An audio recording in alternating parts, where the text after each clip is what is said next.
Hello friends, मेरे और आपके यूट्यूब चैनल मैथ्स गुरुजी में आपका हार्दिक स्वागत है। तो आज के वीडियो में हम सीखने वाले हैं कि सर्कल के पार्ट्स कितने होते हैं, सर्कल में हमको क्या क्या पढ़ना पड़ता है और कैसे फॉर्मूला हमें यूज़ करना है सर्कल चैप्टर में। अगर आप एरिया रिलेटेड टू सर्कल पढ़ रहे हैं तो ये वीडियो को ज़रूर देखेंगे।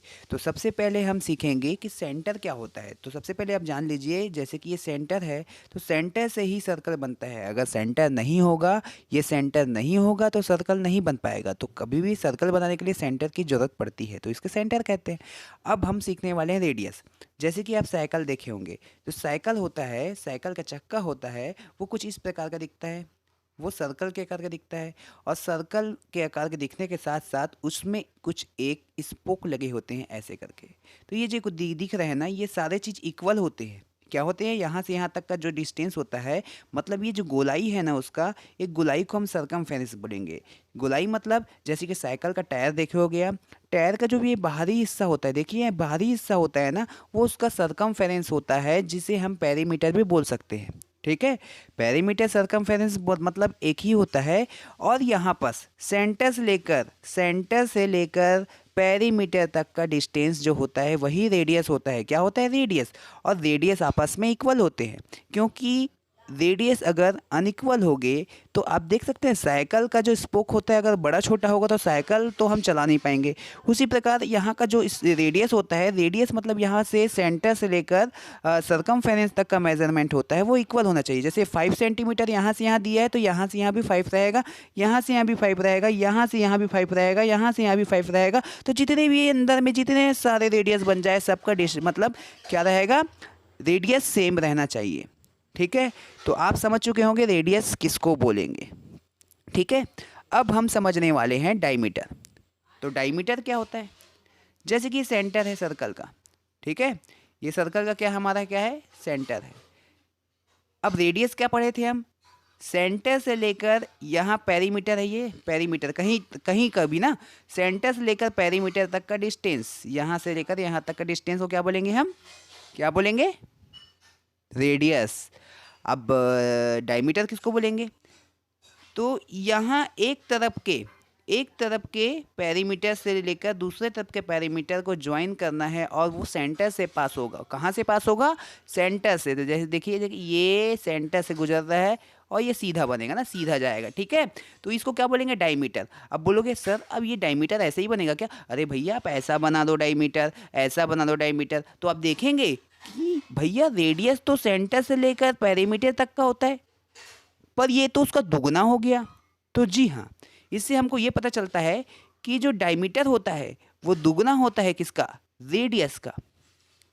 अगर हम रेडियस की बात करें, रेडियस मतलब यहाँ से लेकर यहाँ तक का होता है, यहाँ से लेकर यहाँ तक का होता है कि नहीं होता है। तो जो रेडियस होता है वो आधा किसका होता है, डायमीटर का आधा होता है। समझ गए, रेडियस देखिए यहाँ से लेकर यहाँ तक को रेडियस बोलते हैं, और डायमीटर मतलब देखिए यहाँ से यहाँ तक तो रेडियस होगा, पर इसका दुगना कर देंगे तो ये यहाँ से यहाँ तक का उसको क्या बन जाएगा, डायमीटर बन जाएगा। तो आपको पता चल गया होगा, जो कि डायमीटर होता है दुगना होता है रेडियस का, और रेडियस जो कि होता है डायमीटर का आधा होता है। अब हम क्या पढ़ेंगे, कॉर्ड किसको बोलेंगे। ठीक है, कॉर्ड किसको बोलेंगे, तो यहाँ देखिए कॉर्ड मैं आपको समझा देता हूँ। ये सेंटर है, ठीक है। अब देखिए ये मैंने सेंटर बना दिया। अब देखिए कॉर्ड मतलब क्या होगा, ये पेरीमीटर से यहाँ तक को ज्वाइन करेंगे तो इसको क्या बोलेंगे, कॉर्ड बोलेंगे। बाहर नहीं जाना चाहिए ना, थोड़ा सा आगे बढ़ गया। ठीक है, ये क्या होगा, यहाँ पास देखिए कॉर्ड होगा। कॉर्ड मतलब वो सेंटर से पास हो रहा है क्या, नहीं हो रहा है। ठीक है, तो यहाँ पास देखिए ये कॉर्ड है, कॉर्ड है। और कॉर्ड ऐसा भी बन सकता है भैया, ऐसा, कॉर्ड ऐसा भी बन सकता है। ये सब क्या है, कॉर्ड है। तो आप समझ गए हैं कॉर्ड किसको बोलेंगे। ठीक है, अब कभी भी एग्जाम में पूछा जाता है कि क्या ये कॉर्ड है, मैं आपको बता रहा हूँ। ठीक है, सेंटर यहाँ कर दे रहा हूँ मैं, सेंटर से पास हो रहा है। तो सबसे बिगर कॉर्ड होता है वो डायमीटर ही होता है। सबसे बड़ा कॉर्ड जो होता है वो डायमीटर ही होता है। तो diameter is the biggest chord. ठीक है, अगर क्वेश्चन आता है कि ये सबसे बड़ा कॉर्ड कौन सा है, तो diameter is the biggest chord. तो इतना आप आंसर दे सकते हैं। ठीक है, अब मैं आपको बता देता हूँ सेक्टर। ठीक है, सेक्टर बता रहा हूँ। तो सेक्टर बताने से पहले मैं आपको आर्क बता देता हूँ। आर्क मतलब देखिए, आर्क दो टाइप का होता है। एक आर्क होता है माइनर आर्क। कौन सा आर्क? Minor arc. एक होता है मेजर आर्क। अब ये माइनर आर्क क्या है, ये मेजर आर्क क्या है, तो मैं आपको समझा देता हूँ माइनर आर्क क्या होता है। माइनर आर्क मतलब सर्कल के आधे से कम पार्ट में बना हुआ हिस्सा। आर्क मतलब आप जैसे कि कोई कंस्ट्रक्शन करते हैं, आप राउंडर का यूज़ करते हैं तो एक आर्क ऐसा काटते हैं, ऐसा काटते हैं, तो वही चीज़ है ना। सर्कल के पेरीमीटर में एक ऐसा आर्क कटेगा, जैसे कि यहाँ से लेकर यहाँ तक का। ठीक है, कहाँ से लेकर कहाँ तक का काटा मैं? यहाँ से यहाँ तक काटे। ठीक है, बाहर ये इधर। ठीक है, जैसे कि यहाँ देख सकते हैं, यहाँ से लेकर यहाँ तक का, जो यहाँ से लेकर यहाँ तक का हिस्सा है, ठीक है, ये होता है माइनर आर्क। क्यों माइनर आर्क होगा? वो सर्कल के आधे से कम भाग में बना हुआ है, इसलिए आधे से कम भाग में बना रहेगा तो कौन सा आर्क होगा? माइनर। और उससे ज़्यादा भाग में बना होगा तो कौन सा आर्क होगा? मेजर। मेजर मतलब देखिए, यहाँ से लेकर यहाँ तक का, ऐसे करके यहाँ से लेकर यहाँ तक का ना, नहीं सर्कल के ऊपर रहेगा ना। ठीक है, यहाँ ये मेजर आर्क है और ये कौन सा आर्क है? Minor arc. तो आप समझ गए होंगे आर्क किसको बोलेंगे। अब भैया आर्क जरूरी नहीं ऐसा हो, नीचे भी हो सकता है, ऊपर भी हो सकता है, कहीं भी हो सकता है। ठीक है, पर पेरीमीटर के ऊपर में होना चाहिए। पेरीमीटर मतलब यहाँ पर सर्कमफेरेंस के ऊपर में ही होना चाहिए। देखिए यहाँ पास, यहाँ से लेकर यहाँ तक का ये क्या होगा? आर्क होगा। क्या होगा? Minor arc. तो आप समझ गए माइनर आर्क क्या होता है। अब अगला हम पढ़ेंगे सेगमेंट। क्या पढ़ेंगे अगला हम? सेगमेंट किसे कहेंगे। ठीक है, मैं इसको रफ कर देता हूँ पहले। अब हम पढ़ने वाले हैं सेगमेंट। तो सेगमेंट क्या होगा, ठीक है, मैं आपको बता देता हूँ। आप कॉर्ड पढ़ चुके हैं, ये सेंटर है। ठीक है, सेंटर बना देता हूँ मैं यहाँ पास, ये सेंटर है। ठीक है, अब ये हमारा क्या हो गया? ये हमारा कॉर्ड हो गया। आप पता है, अभी बताया था आपको कॉर्ड किसको बोलते हैं। ठीक है, यहाँ से यहाँ तक कॉर्ड बोलेंगे। ठीक है, अब कॉर्ड पढ़ने के बाद हमें क्या पढ़ना है? सेगमेंट। तो कॉर्ड, ये कॉर्ड है, और आर्क मतलब यहाँ से लेकर यहाँ तक का। ये देखो, ये डार्क कर देता हूँ ना, ये माइनर आर्क है। ठीक है, ये देखो, ये थोड़ा बाहर निकल जा रहा है इसी के ऊपर। ये जो डार्क कर रहा हूँ ना, ये है हमारा आर्क और ये है हमारा कॉर्ड। ठीक है, इसके बीच का जो एरिया होता है वही क्या होता है? सेगमेंट होता है। SEGMENT। ठीक है, तो आप समझ गए सेगमेंट क्या होता है। कॉर्ड और आर्क के बीच का एरिया जो होता है वो क्या होता है? सेगमेंट होता है। ठीक है, आप समझ गए। अब मैं आपको इसी में बता देता हूं कि सेक्टर क्या होता है। तो सेक्टर क्या होता है मैं आपको बता देता हूं, बहुत ही आसान है। सेक्टर का फॉर्मूला बहुत ही यूजफुल है, बहुत सारी जगह यूज़ होता है। पूरे एरिया रिलेटेड टू सर्कल में अधिकतर फॉर्मूला जो यूज़ हुआ है और एग्जाम में क्वेश्चन जैसे पूछे जाते हैं, वो क्वेश्चन सेक्टर से ही आते हैं ज़्यादातर। ठीक है, तो सेक्टर का बहुत यूज़ है, तो आप ध्यान से देखिएगा। अगर दो रेडियस के बीच का जो एरिया, ये रेडियस, ये रेडियस, ये रेडियस तो ये रेडियस, दो रेडियस के बीच में जो एरिया बचता है उसी को हम क्या बोलते हैं? क्या बोलते हैं भैया? सेक्टर बोलते हैं। SECTOR। ठीक है, ठीक है, आप समझ गए सेक्टर किसे बोलते हैं। दो रेडियस के बीच का जो एरिया होता है वो सेक्टर होता है। अब बोलोगे सर यही बनेगा क्या? अरे भैया आप यहाँ भी बना सकते हो। ये रेडियस मान लो, यह रेडियस, इसके बीच का एरिया सेक्टर हो जाएगा। जैसे कि यहाँ देख सकते हैं, एक रेडियस यहाँ है, एक रेडियस यहाँ है, ये रेडियस, ये रेडियस, इसके बीच का जो एरिया है वो इसी के बीच में क्या लिखा हुआ है? सेक्टर लिखा हुआ है। तो आप समझ गए सेक्टर क्या होता है। ठीक है, अब आप समझ गए होंगे सेक्टर क्या होता है। ठीक, अब मैं आपको अगला चीज़ बताने वाला हूँ। ठीक है, मैं बोला हूँ सेक्टर का बहुत यूज़ है, और सेक्टर का यूज़ करना, फॉर्मूला बहुत ही इंपॉर्टेंट है। ठीक है, तो फॉर्मूला आपको ध्यान में देना है, ध्यान से पढ़ लेना है। ठीक है, अब आता है बात हमारा सेकंड का। सेकंड मतलब जो सर्कल के अंदर को काटते हुए जाता है। देखिए एक लाइन है, एक लाइन है, ये देखिए ऐसे ऐसे काटते हुए गया। देखिए यहाँ पास देखिए, सेकंड क्या है? देखो काटते हुए गया, लाइन। लाइन मतलब दोनों जगह एरो लगे रहेगा। ठीक है, तो ये क्या है? सेकंड। सेकंड किसको बोलेंगे? कहीं से भी बन सकता है, ये भी सेकंड है। ठीक है, ये भी सेकंड है। ठीक है, और सर्कल के बाहरी जो पेरीमीटर को स्पर्श करते हुए जाता है, छूते हुए जाता है। छूते हुए कैसे? मैं आपको बता देता हूं। ठीक, जैसे कि यहां देख सकते हैं आप टेंजेंट। टेंजेंट किसको बोला है? मैं आपको सेकंड बता दिया हूँ। सेकंड अंदर से जाता है काटते हुए, सर्कल को काटते हुए जाता है। अब देखिए टेंजेंट कैसे गया है। टेंजेंट मतलब यहाँ किनारे से कोई एक पॉइंट मान लो। ठीक है, यहाँ पास एक पॉइंट है, यहाँ पास यहाँ से टच करते हुए जाएगा, देखो छूते हुए जाएगा ऐसे कट के, ठीक है। तो इसको क्या बोलेंगे, टेंजेंट। तो टेंजेंट यहाँ भी बन सकता है, यहाँ भी बन सकता है, समझ गए। तो इसको टेंजेंट बोलेंगे अपन। तो टेंजेंट सभी बच्चे समझ गए, सेकंड भी समझ गए, कॉर्ड भी समझ गए, डायमीटर भी समझ गए, सेंटर भी समझ गए और रेडियस भी समझ गए, समझ गए। अब अपन को फॉर्मूला पढ़ना है, ठीक है। तो सबसे पहले सेक्टर का फॉर्मूला पढ़ लेते हैं, ठीक है। सेक्टर का फॉर्मूला पढ़ लें, चलिए सेक्टर का, ठीक है। फर्स्ट तो सबसे पहले सरकमफेरेंस से चालू करता हूँ मैं, ठीक है, ठीक है। तो circumference of circle, circumference of circle को मैं सी से डिनोट कर देता हूँ। सरकमफेरेंस ऑफ सर्कल का फॉर्मूला होता है 2πr। अब बहुत लोग बोलेंगे सर ये पाई, ये सरकमफेरेंस का फॉर्मूला कब लगेगा। अरे भैया जब आपको ऐसे बोलेगा कि कोई चक्का है, ठीक है, ठीक है। कभी भी चक्के वाला क्वेश्चन आता है, रिवोल्यूशन वाला क्वेश्चन आता है, मतलब गोल घूमने वाला क्वेश्चन आता है ना। या कोई भी बच्चा है या कोई भी ग्राउंड है, ग्राउंड में कोई बच्चा बाहर दौड़ रहा है, तो पेरीमीटर मतलब पेरीमीटर में ही दौड़ेगा ना, मतलब वो बाहर में ही दौड़ेगा ना, वो ग्राउंड के बाहर ही भी दौड़ेगा ना, ठीक है। तो इस टाइप का क्वेश्चन में हम सरकमफेरेंस फार्मूला का यूज़ करते हैं। अब कई लोग बोलेंगे सेकंड फार्मूला आता है एरिया का, ठीक है, एरिया। अब ये पाई मतलब क्या होता है मैं आपको बताता हूँ। पाई का वैल्यू 22/7 होता है या 3.14 होता है, ये अप्रॉक्स होता है, ठीक है। अगर आपको एग्जाम में बोला कि पाई की वैल्यू 22/7 रखो तो आप 22/7 रखेंगे। अगर पाई की वैल्यू आपको रखने बोला 3.14 तो आप 3.14 रखेंगे। तो अगर आपका क्वेश्चन में भाई पाई की वैल्यू 22/7 बोला है तो आप 22/7 ही रखेंगे, उसके अलावा कुछ नहीं रखेंगे, ठीक है। क्योंकि आंसर में थोड़ा सा अंतर आ जाता है। अगर आपको कुछ नहीं बोला तो आप अपने मन से कुछ भी रख सकते हैं।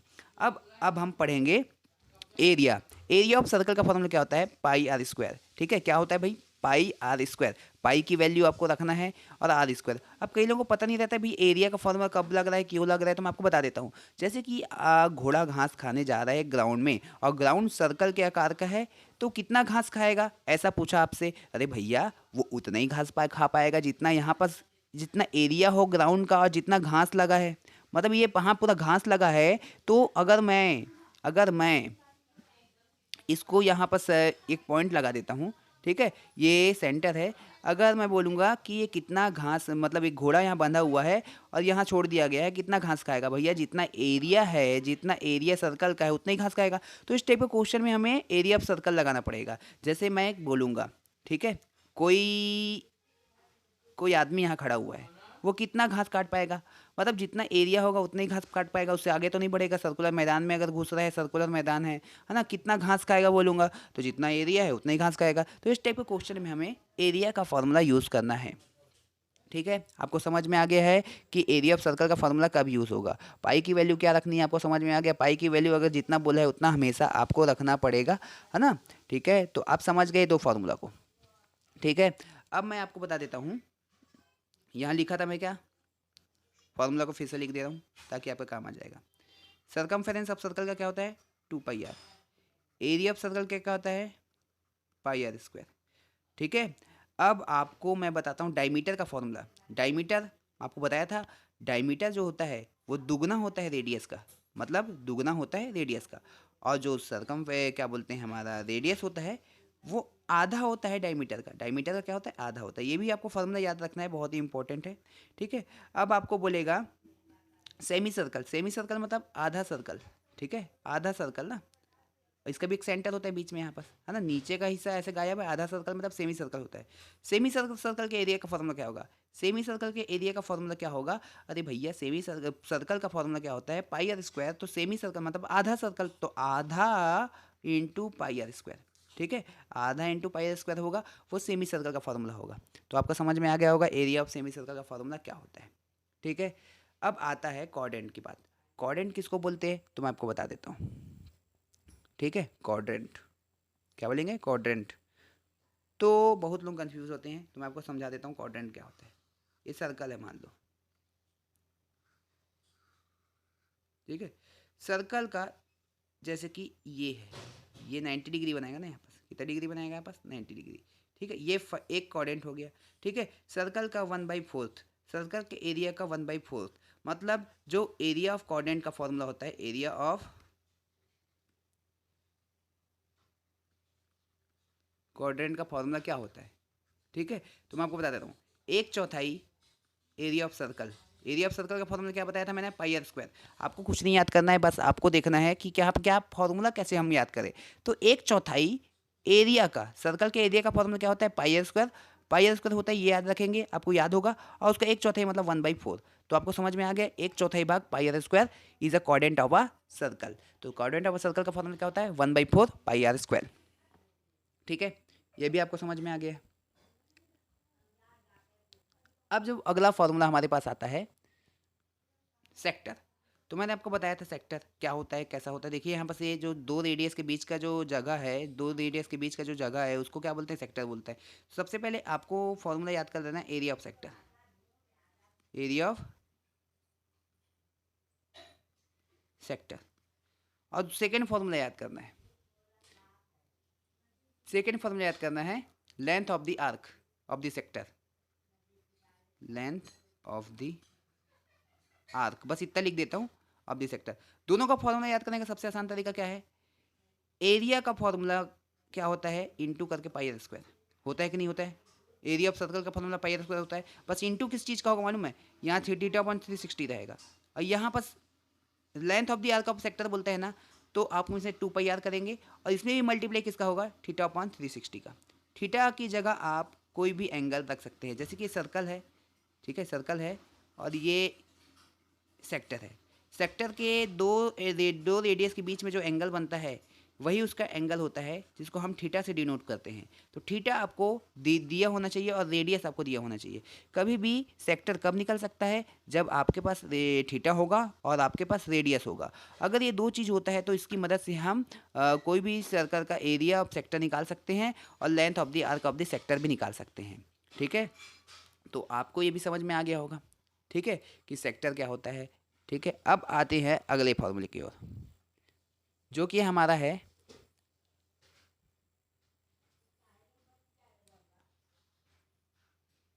Path of the circle. मतलब area of the path of the circle अगर आपको फाइंड करने बोलता है, या रिंग बोलता है, क्या बोलता है, रिंग बोलता है। कॉन्सेंट्रिक सर्कल मतलब क्या आता है, एक सर्कल, उसके ऊपर भी एक और सर्कल, और उसका रेडियस एक होता है। रेडियस सेम होगा, एक ही सेंटर से जब दो सर्कल बनते हैं, एक सेंटर ले लीजिए आप, एक सर्कल बनाइए, फिर उससे बड़ा सर्कल बनाइए, तो इसको बोलेंगे कॉन्सेंट्रिक सर्कल। क्या बोलेंगे, कॉन्सेंट्रिक सर्कल, जिसमें हमारे पास दो रेडियस होता है। कितने रेडियस होते हैं, दो रेडियस होते हैं। तो सबसे पहले मैं आपको बता देता हूँ, यहाँ से लेकर यहाँ तक का, यहाँ से लेकर यहाँ तक का, उस रेडियस को, और यहाँ से लेकर यहाँ तक का उस रेडियस को, ये बड़ा रेडियस है इसलिए इसको हम बोल देंगे बड़ा आर। ये छोटा रेडियस है इसलिए बोल देंगे छोटा आर। तो इसमें कितने रेडियस होंगे, दो रेडियस होंगे। जैसे कि आप पोलो देखे होंगे, ठीक है, पोलो कुछ इसी प्रकार का दिखता है। तो ये यहाँ से लेकर एक सेंटर से लेकर बाहर तक का जो होता है, वो बड़ा रेडियस होता है या छोटा रेडियस होता है। तो अगर आपको इसका ये फॉर्मूला याद करना है, area of the path of the circle, मतलब भैया पाथ मतलब क्या है, ये पाथ है, ये जो बाहरी हिस्सा है ना, ये पोलो का जो ये बाहरी हिस्सा होगा, उसका एरिया निकालना है, कितना एरिया। जैसे आप गार्डन में घूम रहे हैं, तो ये पाथ है, ये पूरा गार्डन है, ये पूरा पाथ है, ये रास्ता है, इसका एरिया निकालना है ना। या मान लो क्रिकेट का मैदान है, ये अंदर में क्रिकेट खेलते हैं जहाँ पास बैट्समैन लोग, और ये जो पूरा है बाहर दर्शक दर्शक दीर्घा, मतलब यहाँ दर्शक बैठते हैं, तो वहाँ का एरिया निकालना है। तो area of the path, area of the path of the circle क्या होगा, पाई बड़ा आर स्क्वायर माइनस पाई छोटा आर स्क्वायर। तो कुल मिला के आपको फॉर्मूला क्या याद करना है पता है, मैं बता देता हूँ। पाई पाई दोनों में है, तो पाई बाहर आ जाएगा, बड़ा आर स्क्वायर माइनस छोटा आर स्क्वायर। ये हमारा होता है फॉर्मूला। आपको डायरेक्ट याद करना है, area of the path of the circle, pi बड़ा आर स्क्वायर माइनस छोटा आर स्क्वायर। बस ये फार्मूला होता है रिंग के लिए। रिंग या कॉन्सेंट्रिक सर्कल की बात करें, या दो सर्कल आपको दिया हो, तो इस टाइप का फॉर्मूला का यूज़ करेंगे। तो आपको कभी कभी पूछ देता है कि इसका लेंथ कितना होगा। लेंथ मतलब मैं आपको बता देता हूँ, लेंथ मतलब क्या होगा, जैसे कि यहाँ से लेकर यहाँ तक का लेंथ कितना है, लेंथ, ठीक है, लेंथ नहीं विड्थ, क्या बोलेंगे, विड्थ कितना है यहाँ से यहाँ तक का, चौड़ाई कितनी है, मार्ग की चौड़ाई कितनी है, यहाँ पर चौड़ाई कितनी है ना, चौड़ाई तो सेम होंगी सब जगह की, ठीक है, चौड़ाई कितनी है। तो चौड़ाई निकालने के लिए आपको फॉर्मूला होगा width of the path, width of the path. इसमें R1 मत बोलिए, हम बड़ा आर छोटा आर बोले हैं ना, तो बड़ा आर माइनस छोटा आर, ये हमारा width of the path of the circle का फॉर्मूला है। तो आपको पता चल गया width of the path of the circle का फॉर्मूला क्या होता है।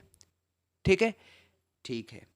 अब हम देखेंगे कि कभी कभी हम बुक पढ़ते हैं तो क्वाड्रेंट लिखा होता है तो सेक्टर का फॉर्मूला यूज़ हो जाता है। अरे भैया देखिए, अगर 90 डिग्री ये बना रहा है यहाँ से, तो हम क्वाड्रेंट का फॉर्मूला यूज़ कर सकते हैं। अगर 90 डिग्री नहीं बना रहा है, 90 डिग्री यहाँ से नहीं बना रहा है, तो हम नहीं यूज़ कर सकते। तो याद रखिएगा, क्वाड्रेंट बोलेगा तो आप सेक्टर का फॉर्मूला जब 90 डिग्री होगा तभी आप सेक्टर का फॉर्मूला लगा सकते हैं, अन्यथा नहीं लगा सकते हैं। ठीक है, जैसे कि मैं आपको बता देता हूँ, सर्कल है, अगर यहाँ से ऐसे 90 डिग्री बन रहा है तो ये क्वाड्रेंट में आप सेक्टर का फॉर्मूला लगा सकते हो, कोई मतलब कोई गलत नहीं होगा। सेक्टर का फॉर्मूला जो है मैं आपको बताया था वो लगा सकते हो, और इसमें क्वाड्रेंट का फॉर्मूला भी लगा सकते हो 1/4 पाई आर स्क्वायर। ठीक है, अगर ये ऐसा है और ये 90 डिग्री नहीं है, ठीक है, ये 90 डिग्री नहीं है, तो इसमें केवल केवल कौन सा फार्मूला लगेगा, सेक्टर का फार्मूला ही लगेगा, आप क्वाड्रेंट का फार्मूला नहीं लगा सकते। तो आपको समझ में आ गया है, जितना भी चीज़ मैंने बताया है आपको अच्छे से समझना है। अगर ये सारी चीज़ समझ गए तो आपको एरिया रिलेटेड सर्कल बड़े ही आसानी से बन जाएगा। अगर ये वीडियो अच्छा लगे तो मेरे यूट्यूब चैनल को ज़रूर सब्सक्राइब कीजिए, लाइक कीजिए वीडियो को और शेयर भी कीजिए। धन्यवाद।